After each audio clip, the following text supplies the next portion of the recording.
আসসালামু আলাইকুম বন্ধুরা, তোমরা কীভাবে তোমাদের অর্ধবার্ষিকী পরীক্ষা 2025-এর ফলাফল দেখবে আজকের ভিডিওতে তোমাদেরকে সেটা সম্পূর্ণরূপে দেখে দেব। এই যে লিঙ্কটি দেখতে পাচ্ছ, এই লিঙ্কটি পেস্ট করলে তোমাদের সামনে সবার প্রথমে যে ওয়েবসাইটটি চলে আসবে সেই ওয়েবসাইটটি কিন্তু তোমাদেরকে, যদি তোমরা প্রবেশ করো এই যে বিদ্যালয়ের অভ্যন্তরীণ পরীক্ষার ফলাফল, তাহলেই কিন্তু তোমরা পেয়ে যাবে। দেখো না কত সহজে তোমরা কিন্তু চাইলেই তোমাদের ফলাফলটা দেখে নিতে পারো। আর যদি সকল প্রকার আপডেট সবার আগে পেতে চাও তাহলে চ্যানেলটি অবশ্যই সাবস্ক্রাইব করে রাখো। তাহলে চলো আর দেরি না করে দেখে নিই কীভাবে করতে হবে। সর্বপ্রথমে যে লিঙ্কটি তোমাদেরকে বলেছি সেই লিঙ্কটি তোমরা ওপার থেকে দেখে নাও আর সেই লিঙ্কটি গিয়ে পেস্ট করো। এরপরে সর্বপ্রথমে তোমরা তোমাদের যে এখানে বিভাগ দেখতে পাবে, তোমাদের যে বিভাগ রয়েছে সেই বিভাগটা চুজ করে দেবে। আমার বিভাগ খুলনাতে, আমি খুলনা দিয়েছি। এরপর ডিস্ট্রিক্ট বা জেলা, তোমাদের যে জেলা রয়েছে সেই জেলাটা সিলেক্ট করে দাও। এরপরে তোমাদের যে স্কুল রয়েছে সেই স্কুলটা সিলেক্ট করতে হবে। আমার স্কুলটা আমি এখানে সিলেক্ট করে দিয়েছি।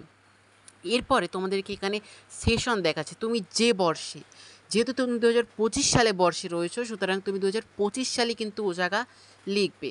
বোঝাতে পেরেছি? 2025 সালেই তুমি সে জায়গা লিখবে সেশনে।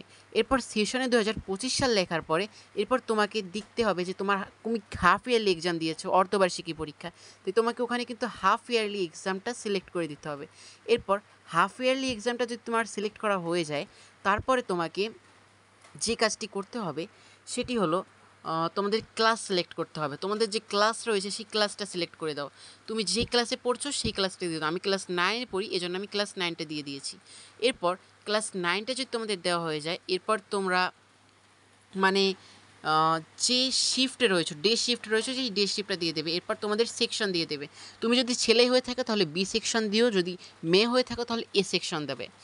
এইভাবে তোমরা একের পর এক ওখানে যে কাজগুলো রয়েছে সেগুলো সব সম্পন্ন করবে। এইগুলোই মূলত হলো মূল কাজ। এরপর যে কাজটা রয়েছে সেটি হলো শুধুমাত্র তোমার যে বিভাগ, তুমি সায়েন্সে পড়লে সায়েন্স বিভাগ দিতে পারো, তুমি যে গ্রুপ নিয়ে পড়ছো সেই গ্রুপ। এই গ্রুপটা শুধুমাত্র তাদের জন্য যারা 9-10-এ পড়ছো। বুঝতে পেরেছি? যারা 9-এ পড়ছো তাদের জন্য গ্রুপটা দিতে হবে। কিন্তু তুমি যদি 9-এ না পড়ে থাকো তাহলে ওখানে সবার জন্য যে গ্রুপটা রয়েছে তোমার কিন্তু সেই গ্রুপটাই দিতে হবে। এরপরে তোমরা সার্চ রেজাল্টে দেওয়ার সাথে সাথেই তোমার ফলাফলটা কিন্তু চলে আসবে। আমি সার্চ রেজাল্টে দিয়েছি এবং দেখতে পাচ্ছ তোমরা যে এখানে আমার ফলাফলটা কিন্তু চলে এসেছে। আমার মেরিটে 1 এসেছে। আমি প্রথম স্থান অধিকার করেছি আমার গ্রুপে। তো এভাবে তোমরা চাইলেই তোমাদেরকে ফলাফলটা তোমরা দেখে নিতে পারো। যদি ভিডিওটা একটু হলেও উপকার হয়ে থাকে তাহলে অবশ্যই চ্যানেলটি সাবস্ক্রাইব করে রাখো। আর তোমরা চাইলে সম্পূর্ণ ডাউনলোডটাই কিন্তু করতে পারো, তোমাদের রেজাল্টটা এখান থেকে প্রিন্ট করেও বের করতে পারো। এজন্য ওখানে ডাউনলোড করার উপায় রয়েছে।